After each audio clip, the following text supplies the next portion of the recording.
मित्रांनो, प्रत्येक धर्माचा उजेडासोबत प्रकाशासोबत बहुत पुराना गहरा नाता रहा आहे आणि नाता म्हणजे क्रिसमसही त्यातलाच. सर्व धर्मांमध्ये दिवा किंवा उजेड हे ज्ञान, चैतन्य, आत्मज्योत यांचं प्रतीक आहे. म्हणूनच हिंदू धर्मात सूर्याला सूर्य नारायण असं म्हणतात. सूर्य हा जीवनदाता, धर्माचं प्रतीक, साक्षी भावाचं प्रतीक आहे. दिवाळीत सुद्धा बाह्य अंधारापेक्षा अंतर्मनातलं अज्ञान दूर करणं अपेक्षित आहे. बौद्ध धर्मात काय वेगळं आहे? जे हिंदू धर्मीय म्हणतात आत्मदीप भव, तेच बौद्ध धर्मीय म्हणतात अत्तदीप भव. बौद्ध धर्मात बोधी म्हणजे प्रकाश प्राप्ती होणे. जैन धर्मात दिवा हे आत्मशुद्धीचे प्रतीक आहे.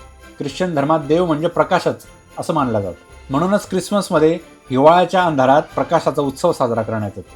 इस्लाममध्ये सुद्धा ईश्वरी प्रकाशाचं वर्णन हे नूर या शब्दाने करण्यात आलंय. नूर हा ईश्वरी मार्गदर्शनाचा प्रतीक आहे. ज्यू धर्मातही म्हणजे यहुदी धर्मातही हनुका हा साजरा करण्यात येतो, ज्याला अंधारावर प्रकाशाचा विजय अशी संज्ञा वापरण्यात येते. पारशी धर्मातही उजेड किंवा अग्नी ही पवित्र मानली जाते. अशा प्रकारे जवळजवळ सर्व धर्मांमध्ये अंधार हे अज्ञान, पाप, भ्रम ह्यांचं प्रतीक आहे आणि साहजिकच उजेड हे ज्ञान, बोध, ईश्वरी कृपा ह्यांचं प्रतीक आहे.